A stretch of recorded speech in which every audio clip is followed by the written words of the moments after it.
Bismillah walhamdulillah wassalatu wassalamu ala rasulillah sayyidina maulana Muhammad bin Abdullah wa ala alihi wa sahbihi wa man wala bi syarhi sadri wa yassir amri wa hlul 'uqdatam min lisani yafqahu qawli rabbi zidna 'ilman wa yaqinan warzuqna fahman Allahumma arzuqna fahman nabiyyin wa hifdzal mursalin wa ilhaman wa hadiyatul muqarrabin subhanaka la ilma lana illa وتب علينا يا رب انك انت التواب الرحيم واغفر لنا وارحمنا وانت خير الراحمين وانصرنا على القوم الكافرين اللهم يا من غفر عننا يا خير وعافنا فيه اللهم الخير وعافنا عليه سبحانك لا علم لنا الا ما علمتنا انك انت العليم الحكيم وتب علينا يا رب انك انت التواب الرحيم اغفر لنا وارحمنا وانت خير الراحمين وانصرنا على القوم الكافرين اللهم هذا منك وبك اليك ولا حول ولا قوه الا بك وصلى الله على سيدنا محمد نبي وآله وصحبه وسلم والحمد لله رب العالمين. معاشر الحاضرين حضرات وحضور saudara saudariku jemaah majelis taklim ilmu fikih Masjid Al-Mulia Muhajirin Komplek Ofi Perumahan Ofi Rahimahullah. Assalamualaikum warahmatullahi taala wabarakatuh. Alhamdulillah, alhamdulillah, alhamdulillah, alhamdulillah ya Rabbana, alhamdulillah ya Allah. Bersyukur kita kepada Allah Subhanahu wa taala yang kembali mempertemukan kita pada malam ke-20 dari bulan Rajab berasal. Subhanallah dan terasa wafat dan yang telah dilewati dan kita masuk malam ke-20 dan insyaallah kita ditemukan Allah dengan Sya'ban dan sisa bulan Rajab bisa kita isi dengan begitu banyak ketaatan dan kemajuan untuk menjadi kemaksiatan. Dan semoga semua istighfar kita panjatkan sebanyak-banyak diberikan jadi istighfar yang makbul berhubung dosa-dosa kita. Dan mungkin di situ diantara kita berpuasa dan berpuasa untuk dijabat dan puasa makbul di sisi Allah Subhanahu wa taala. Masyaallah hadirin hadirat Bapak Ibu rahimani rahimakumullah. Melanjutkan kembali pembahasan kita dari ilmu fikih seputar mengenai ibadah salat. Masuk kita sudah dan kita terus berlangsung pembahasan mengenai syarat sahnya sholat. Sholat kalau kita lakukan tadi itu praktek sholat. Ada yang sah, boleh jadi alhamdulillah ada yang tidak dikatakan sah sholat. Seorang muslim wajib memahami mempelajari tentang ibadah di hadapan Allah. Yang dikategorikan kata Rasulullah SAW ala kulli muslimin wa muslimat, nuntut ilmu wajib hukum bagi muslim dan muslimat adalah hukum nuntut ilmu yang kita butuhkan dalam keseharian untuk hubungan dengan Allah dan dengan manusia. Paling utama paling pokok masalah sholat. Kalau masalah puasa boleh belajar walaupun mungkin belum datang waktunya. Haji mungkin Allah tapi yang namanya sholat, ingatkan di sholat, besok sholat, besok sholat, tidak berhenti kita sholat. Dan perlu diperhatikan hadirin Bapak Ibu masyarakat dari kita semua. Dan itulah kami sampaikan berulang kali, jangan pernah menyepelekan masalah urusan sholat, karena sholat ini adalah yang paling utama, paling agung, paling tinggi derajat ibadah seorang hamba daripada Allah adalah urusan masalah sholat.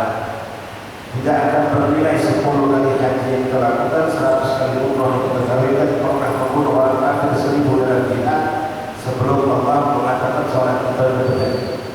Sholat yang pertama akan diperhatikan oleh Allah pada siswa di dalam kiamat.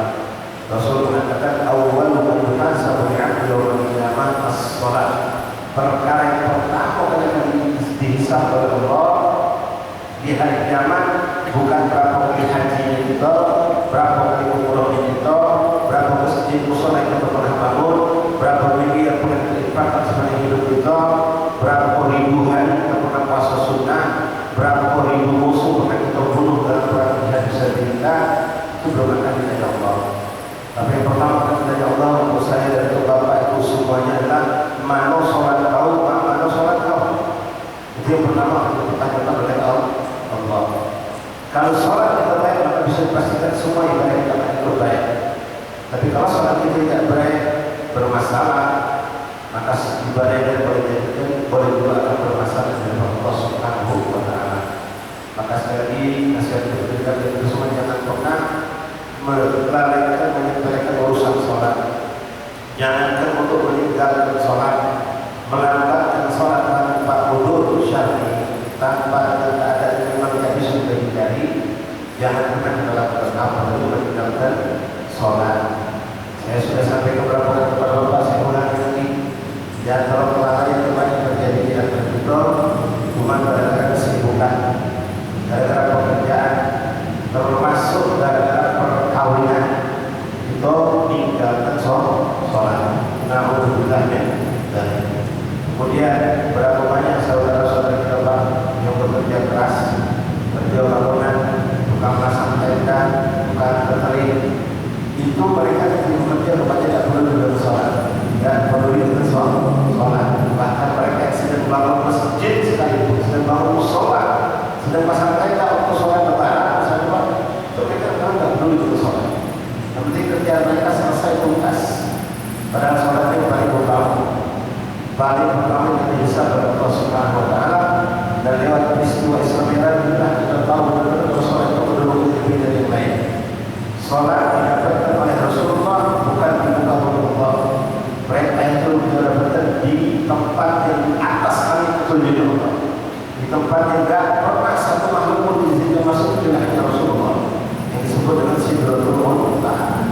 Tempat ini beda dari semua tempat. Tidak ada satu nabi pun pernah mendapatkan itu. Tidak ada satu rasul pun pernah mendapatkan keagungan kemuliaan ini kecuali dia Rasulullah. Disitulah mendapatkan perintah sholat di bawah tubuh. Kedua, semua syariat dan semua nabi-nabi sebelum Rasulullah mendapatkan syariat, termasuk Rasulullah dalam semua syariat Rasulullah kecuali sholat didapatkan lewat perantara malaikat Jibril alaihissalam. Al-Buat. Semua nabi semua Rasul, termasuk Rasulullah, tapi beda dengan sholat yang kepada beliau Rasulullah Habibullah. Junjungan kita Muhammad SAW mendapatkan perintah itu langsung dari Allah tanpa perantara malaikat Jibril alaihissalam. Dan untuk urusan semua ibadah kita boleh dapatkan uzur untuk melepaskan, meninggalkan, menunda. Tapi untuk sholat tidak ada, kecuali yang sudah uzur itu balik masalah akal sudah ada normal. Orang sholat tak mampu berdiri disuruh duduk, tak mampu duduk disuruh berbalik, tak mampu berbalik kadang-kadang disuruh melentang, tak mampu bergerak tangan cukup kepala, tak mampu kepala pakai isyarat kantor. Kalau sudah tak mampu lagi, baru dia dikatakan orang yang mandur untuk meninggalkan sholat. Beda dengan puasa, beda dengan ibadah yang lainnya. Kita sakit, tak sambut puasa, boleh kita puasa dulu yang berikutnya. Kita tak punya duit, lepas berikan zakat, lepas berberkah. Jadi sholat tidak semata itu. Bahkan kalau kita bicara tentang kesibukan, sehingga kita melayani sholat, Rasulullah itu dalam berperang berhadapan dengan musuh. Itu tidak pernah sekalipun Allah mengatakan bebas dari sholat, lepaskan sholat, kerjakan dulu perang, tuntas perang. Kalian baru juga tidak ada dalam sejarah Islam, sejarah Rasulullah. Bahkan dia tetap disuruh dan diajarkan kaifiah bagaimana cara sholat dalam peperangan. Dan cara itu Bapak Rasulullah pun subhanallah disuruh berjamaah, tetap disuruh berjamaah. Maka jadikanlah insyaallah Bapak untuk tahun ini sudah kita akan Muhammad SAW bulan Rajab ini untuk kita memulai tidak pernah melakukan sholat wajib kecuali berjamaah insyaallah. Nah, Bapak Rasulullah, seorang muslim harus memahami dalam semua ibadah. Ini sudah pernah kami sampaikan jadi karena untuk mengingatkan kita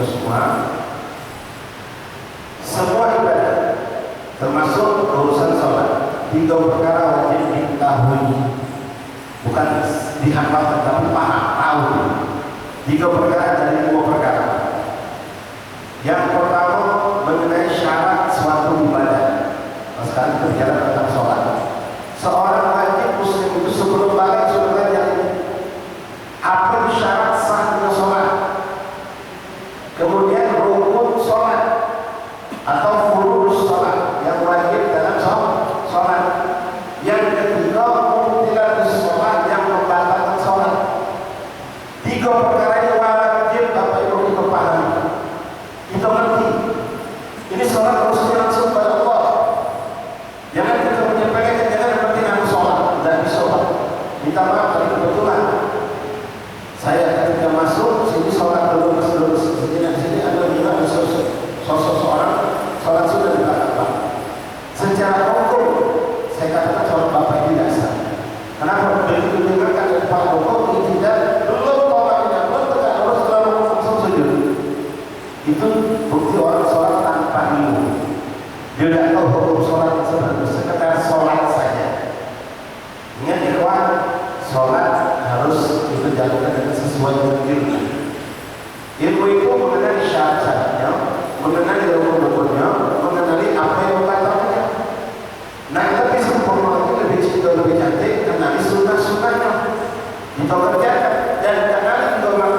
Kita kemarin masuk sudah tahu mengenai syarat sahnya sholat, di antaranya taharatu anil najasa fi thawb wal badan wal makan, suci dari najis pakaian, badan dan tempat kita sholat. Kemarin sudah saya jelaskan beberapa, kita sudah belajar di rumah tentang najis ada tiga, najis berat, najis ringan, najis pertengahan. Nah, yang kita bahas ini najis pertengahan. Kalau najis berat mungkin jarang terjadi kita umumnya, tapi najis pertengahan ini yang selalu ada dalam kehidupan sehari-hari kita. Bahkan maaf, kita hidup membawa najis. Kemarin sudah kami jelaskan juga kepada Bapak Ibu hadirin sekalian, tidaklah semua yang menjijikkan atau kesan jorok itu benar najis. Itu bukan pakai akal, bukan hawa nafsu, tapi itu kata atau syariat. Kalau syariat katakan itu najis, najis. Kalau syariat katakan tidak bernajis, maka tidaklah najis walaupun menjijikkan. Seperti kemarin kita kenal ludah, dahak, umpet, maaf, tai telinga, kuping, tai hidung, daki yang ada di badan itu Pak, keringat, itu semua menjijikkan oleh Nabi, tapi tidak ada najis, tidak ada terkena najis. Kotor selama tidak najis tetap sah untuk dibawa sholat, baik itu badan, baik itu tempat sholat ataupun pakaian. Kalau dari kacamata sah atau tidak. Tapi kalau masuk ke bab etika, bab adab, tentu sangat buruk ada seorang hamba Allah menghadap kotor dalam kondisi badan kotor atau pakaian kotor atau tempat sholatnya kotor. Tapi maaf, jangan jadikan alasan gara-gara kotor pakaian atau badan lalu itu naudzubillah meninggalkan sholat. Hal ini sering kami dapatkan rekan-rekan kita yang kerja bangunan Pak. Namun kami pesantren adalah ada bangunan, bangun lokal, bangun atau ketika datang waktu sholat, kita ingatkan, bapak-bapak berhenti dulu istirahat, sholat dulu. Kotor baju kami itu, kotor baju kami, kotor najis kan? Dia dulu sampai kotor dulu, sampai mengaku semacam.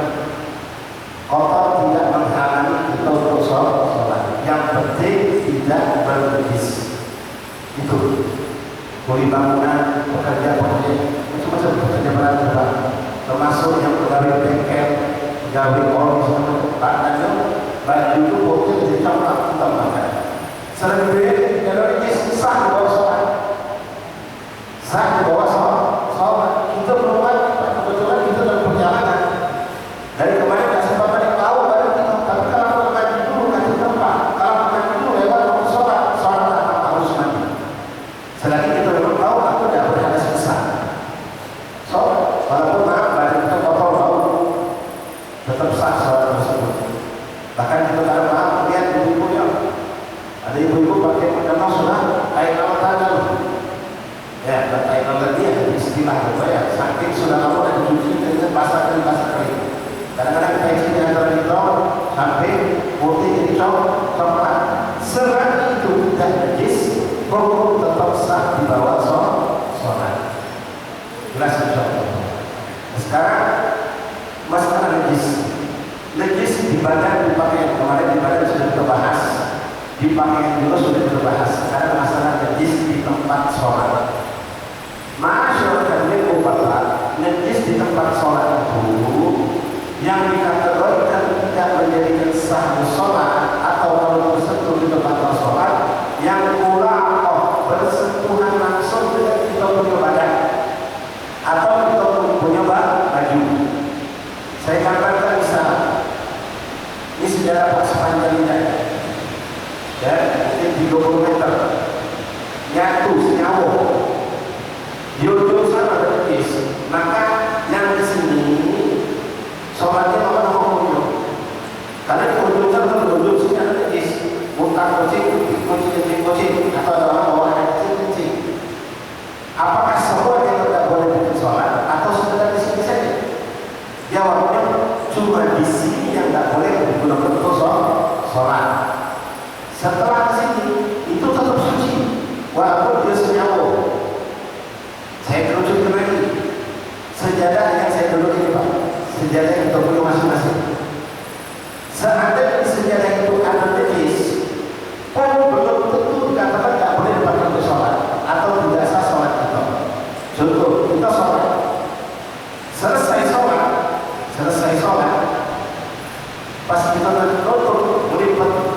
sejadah, ternyata di bawahnya ada bangkai cecek, nempel.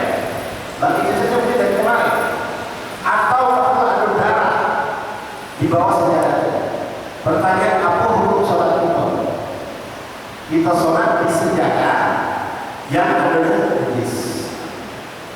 Maka syarikat iman rahimahullah, sejadah atau amal atau pinjam atau lantai yang digunakan untuk sholat itu kalau ada najis, selagi najis itu tidak langsung bersentuhan dengan tubuh kita atau dengan pakaian kita, najisnya itu, maka hukum sholat tetap sah.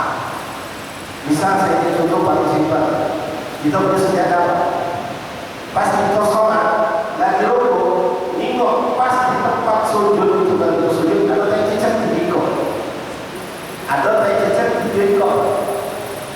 Hukum sejadah bernajis, tapi apakah sejadah yang sudah dianggap tidak sah untuk sholat tetap sah maka bersolat. Ketika kita berdiri, kalau kita ada di situ, tidak. Ketika kita rukuk, kalau ada di situ, tidak. Nah sekarang kalau sujud, kalau kita ngelak, menghindar, sujud ke sini kan, kita bergeser di kepala kita, sehingga posisi najis ada di samping kepala kita dan tidak bersentuhan dengan tubuh kita, maka sholat tetap dianggap sah. Bapak sedang sholat, kebetulan pas rukuk itu di kanan kaki antara dua kaki kita ada kotoran binatang, itu datang pas kita sholat di bawah kanan kaki, tapi kaki tidak tersentuh, dengan di situ, dia di tengah-tengah. Maka pandai-pandai kita berusaha dalam sholat itu tidak tersentuh. Jadi pas duduknya mungkin jangan duduk epok, duduk pucuk tumit, boleh. Duduk antara duduk sujud, duduk pucuk tumit. Yang penting ada tawani kan, sujud kan, duduk kan di atas pantat itu, di atas tumit itu tegak. Kalau kita duduk kan, awalnya kita duduk di najis. Jadi seperti itu. Ada najis di ujung sejadah, tidak jadi faktor menjadikan sholat tidak sah. Jadi standarnya batal sholat atau tidak sahnya sholat ketika ada najis di tempat sholat atau sejadah, ketika najis itu bersentuhan dengan tubuh kita atau dengan pakaian kita. Jelas insyaallah.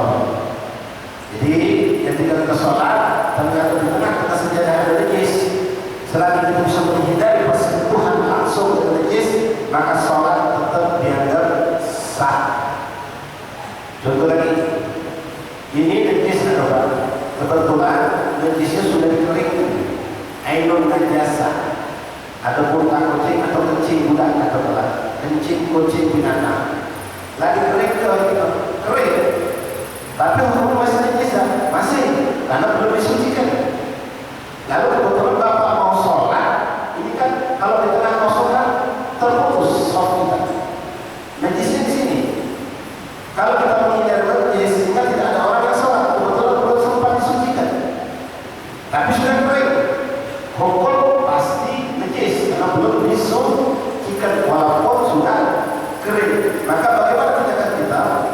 Membiarkan itu kosong sehingga sholat kita terputus, atau ada cara ada, solusi ada, dan tidak repot.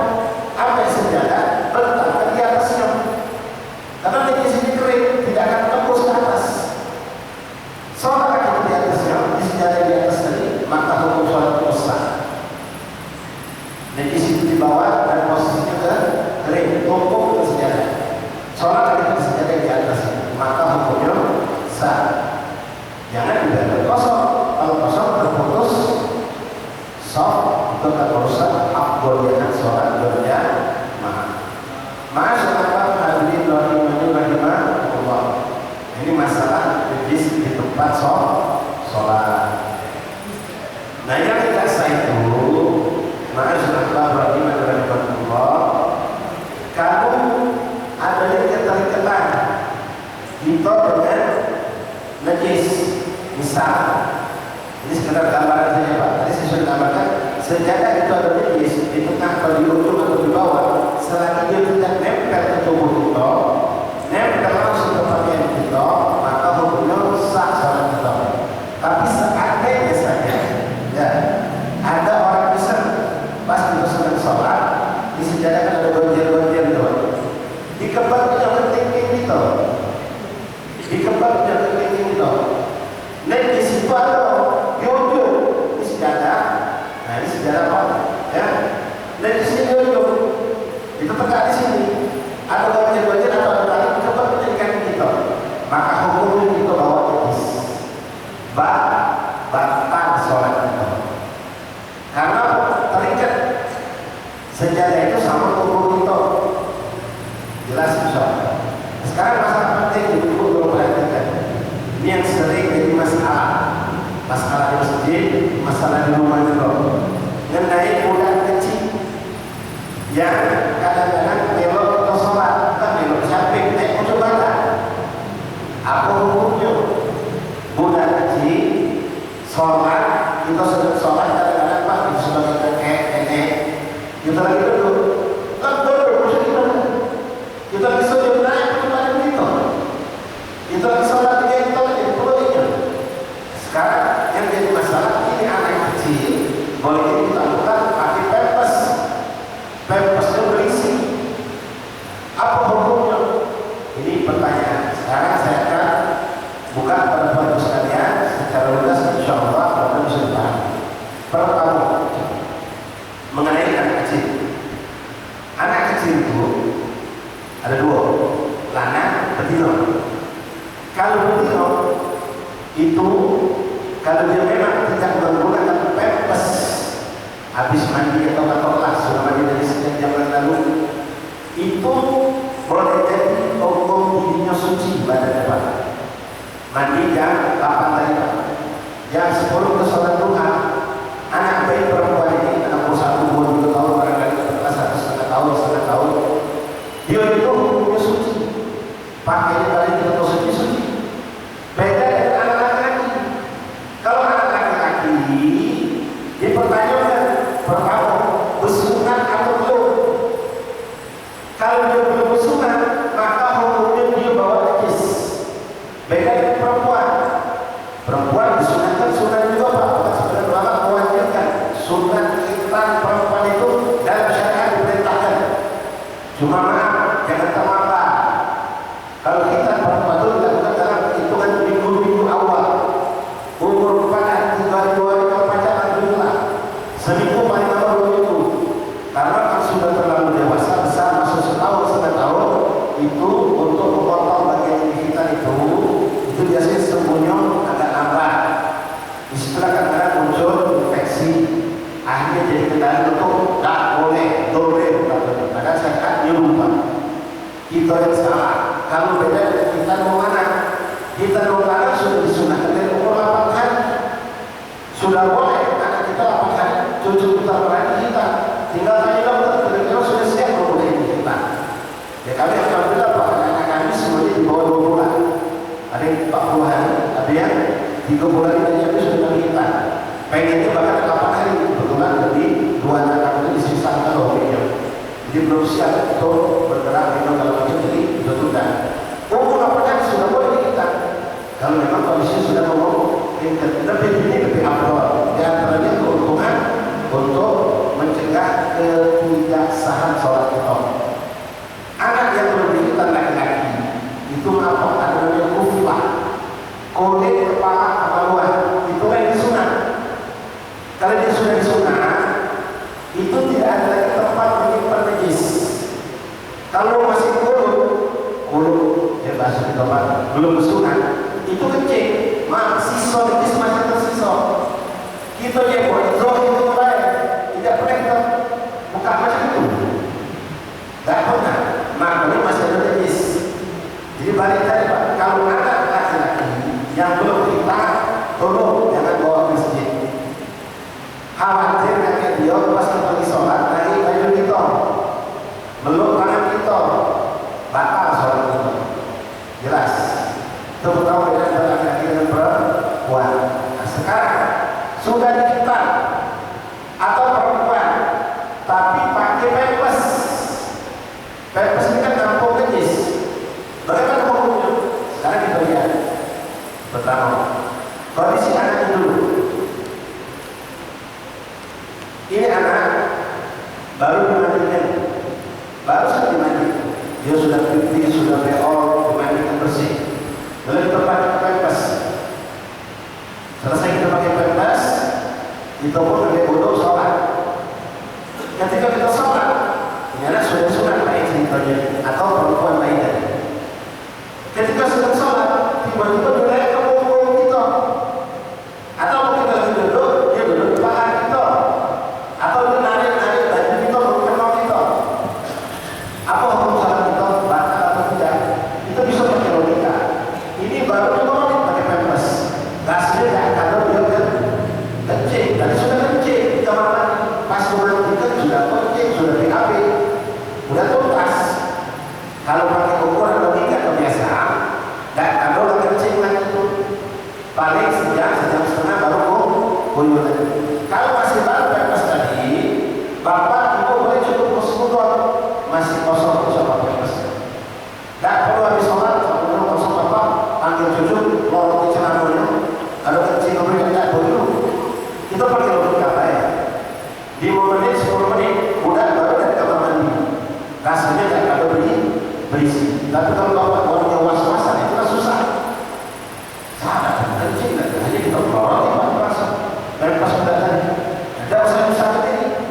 Kalau masih waktu yang secara pokok logika, udah tidak akan kencing, baru dari kamar mandi aku baru pakai pempes aku sholat. Maka insya Allah itu tidak ada isu. Jelas ya.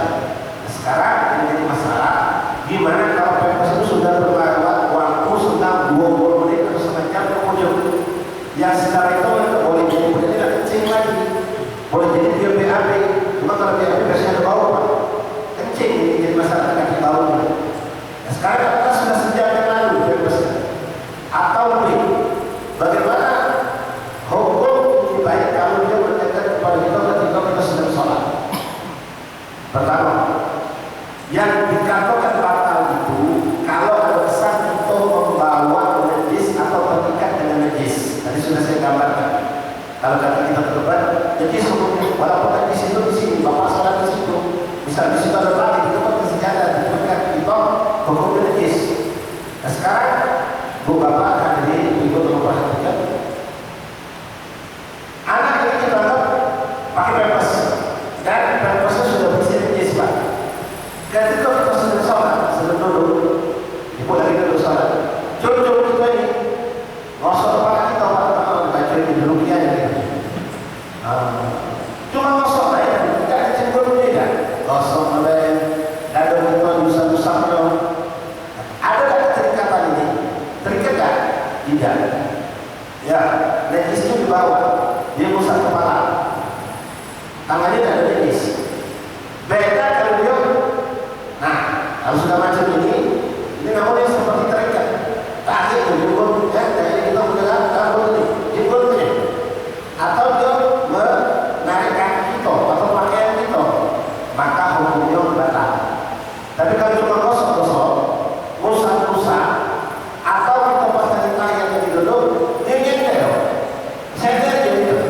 Lanjut tadi. Apa hukum salat kita tidak batal?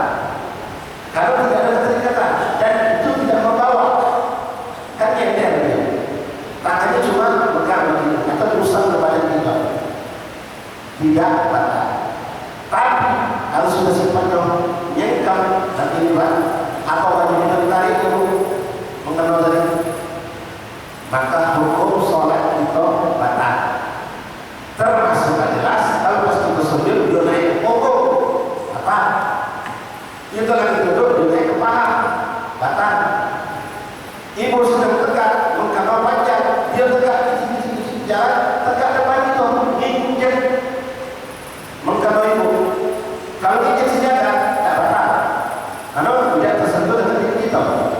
Tapi kalau dia sudah injek mengkawal, berarti dia berdiri di pakaian kita dengan najis saja, batal sholat ibu. Jelas insya Allah. Coba. Jadi kalau sifat itu tidak terikat, contoh terikat itu dibentingnya pak, tangannya masuk tangan kita, atau dicekeknya kita, boleh kecil, ya, atau dulu namanya bawa seperti dulu di paha kita, berdiri dan dia berdiri di pakaian kita, bukan yang mana bukan ini jambung kepada kita, atau dia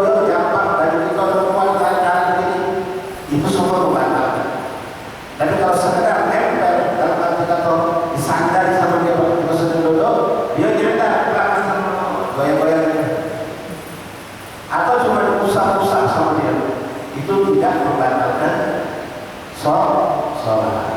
Nah ini dinamai sering dapatkan di rumah, aku coba jelas insya Allah.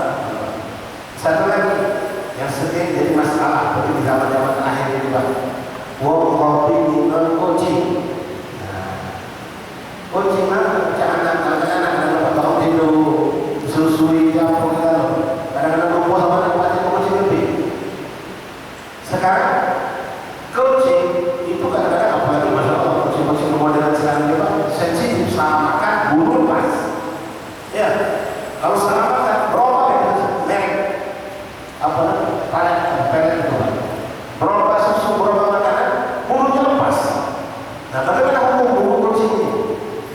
Hukum bulu binatang yang tidak boleh dimakan termasuklah bulu. Coba kalau lu baca naik gajah, ya naik macan, itu binatang-binatang yang tidak bernajis tapi bangkinya haram. Beda dengan najis sama bangki.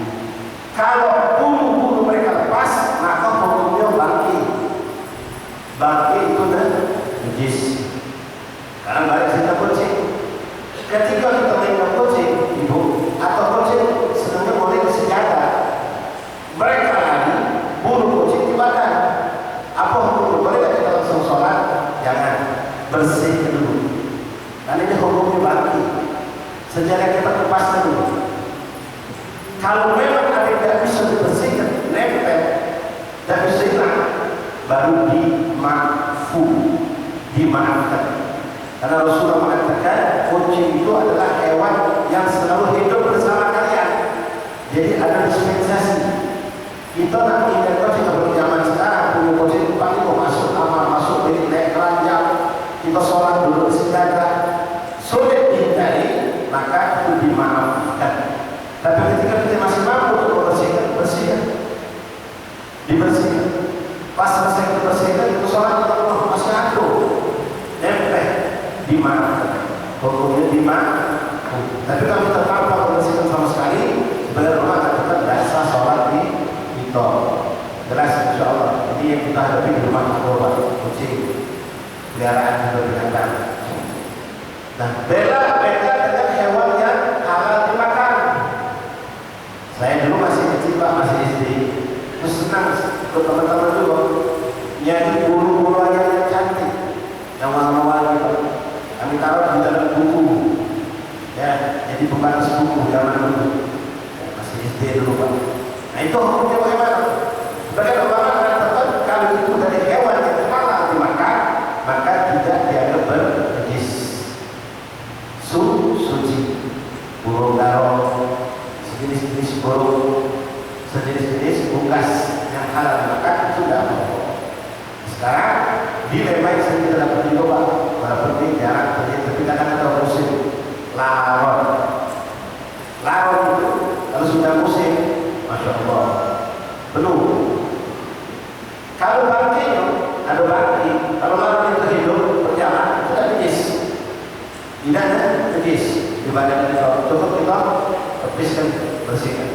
Nah sekarang sayangnya, laron bukan apa namanya? Jangan apa? Yang boleh makan. Belarang. Kalau belarang boleh dimakan. Ini lawan Pak. Jadi semacam mana besar.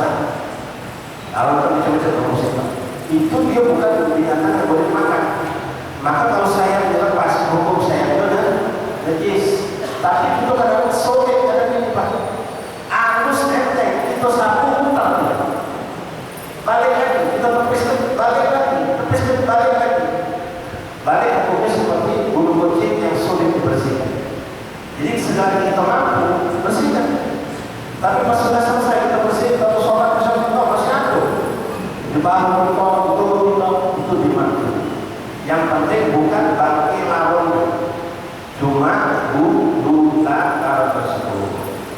Masyaallah rahimani Allah. Nah itu contoh lagi. Coba najis yang ada dari hewan. Sekarang kita perlu tahu juga mengenai hal-hal yang memabukkan.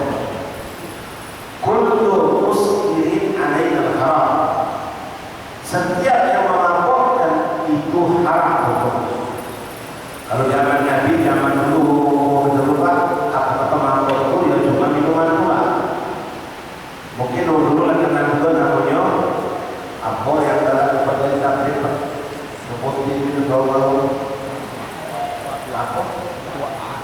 Tua. Nah, sekarang tak macam-macam. Pil ada satu jenisnya, mabuk, heroin dan segala macam jenisnya, ganja dan segala macam jenisnya. Semua yang memabukkan hukumnya haram, tapi najis atau tidak beda-beda hukum. Yang memabukkan itu kalau dia sifatnya jaf, kering, itu tidak najis. Kalau dia basah, hukumnya najis. Misal ada badan janjian sama orang nak beli, dia nama itu depan masjid lain, depan masjid ni kau lewat jadian maki sago masuk dulu kan. Apa yang ganja ni, heroin, pil, kopros macam masuk sarung atau masuk kantong. Begitu dia nak transaksi, mobil bis lewat, pada bis masuk sini, kebetulan mau koma, langsung dia sholat. Lama ini, bukan dia kerja kalau di sini. Kebetulan dia punya wudu, sholat. Dalam golongan sarung, ada ganja kering, ada heroin, ada pil-pil lagi, sholat. Punya wudu untuk awal syarat sholat penuh. Sekarang kita tanya, apa hukum sholatnya? Ngawakan, ya Tuhan. Ngajak bawa heroin, bawa pil. Secara hukum, najis atau tidak najis, maka benda-benda ini tidak dikategorikan najis. Jadi sah sholatnya. Sah sholatnya. Sah. Kalau di segi adab, paling tidak beradab. Ya, kalau di segi adab, Allah dan bawa hadis itu tentu paling tidak beradab. Beda dengan kalau orang bawa minuman beralkohol, kebetulan didapatkan yang paling mantap, mewah, mahal, botol kecil saya terangi, cicip kita langsung play. Di Bandung itu selalu langsung mampu, terus botol. Masih saya dapat botol kecil, gawat. Masih saya dikocok-kocok tak lupa. Kejadian semua tadi yang transaksi depan masjid, pas dia transaksi, ada dia lewat, langsung masuk itu kantong. Baik, masuk ke semuanya. Punya wudu untuk Allah, sholat, kawan waktu kasihnya, sholat, tidak ada kasih lupa, masih bisa itu. Apa hukum sholat ini? Tidak sah. Tidak sah. Walaupun tak netes setetes pun, dan dia membawa suatu bernetes yang sifatnya cair. Jelas Bapak. Ini perlu kita tahu. Wallahu a'lam bishawab. Masyaallah rahimani rahimakumullah. Untuk segala jenis bangki itu najis, kecuali bangki manusia.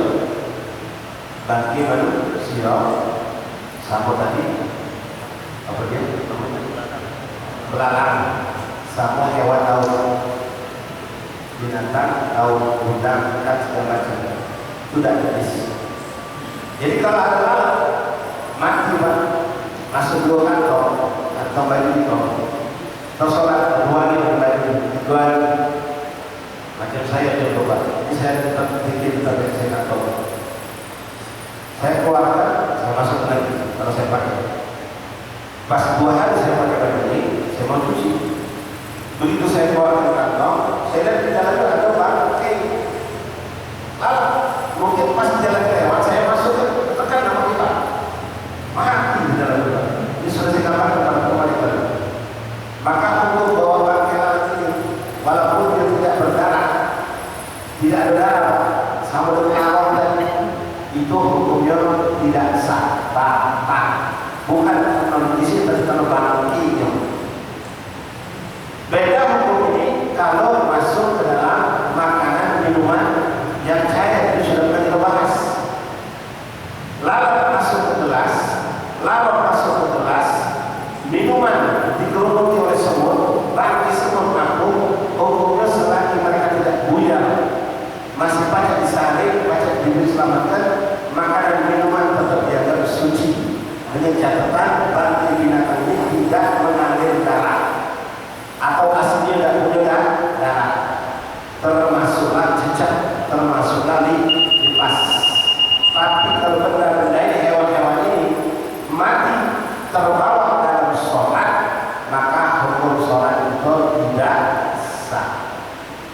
Wallahu a'lam bishawab.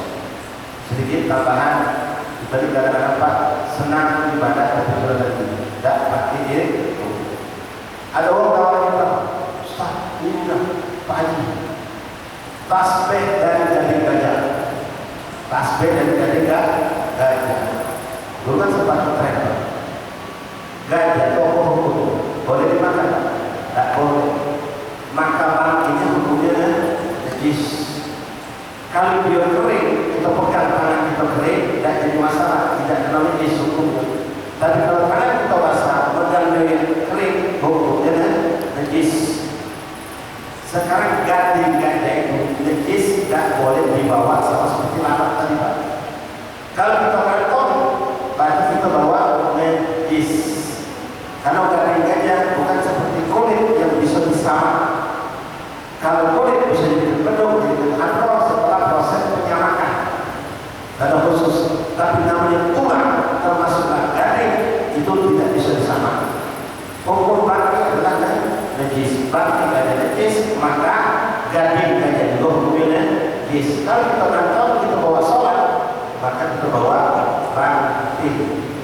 Walaupun najis itu bukan karena najis, tapi kalau bangkai itu tidak asal sholat di tol. Kalau tangan kita basah, karena ada orang yang punya penyakit asma, disebabkan tangan basah kita. Kalau tangan yang tidak basah, bagian yang modelnya tadi kering, maka hukumnya najis. Jadi dihindari seperti itu. Wallahu a'lam bishawab. Inilah salah satu syarat sah sholat yang perlu kita pahami. Jangan ada najis di badan, di pakaian, dan di tempat kita sholat. Wallahu a'lam bishawab. Ada urusan lafiat, kita berjumpa lagi pada malam Senin yang akan datang insyaallah. Karena baru saja depan kita berbulan pas tanggal 27 Rejab yang mungkin ada kegiatan lain yang mungkin tidak bisa kami ada di sini kita kabar. Tapi kalau tidak ada apa-apa insyaallah lanjutkan di situ. Insyaallah. Wallahu a'lam bishawab. Assalamualaikum warahmatullahi wabarakatuh.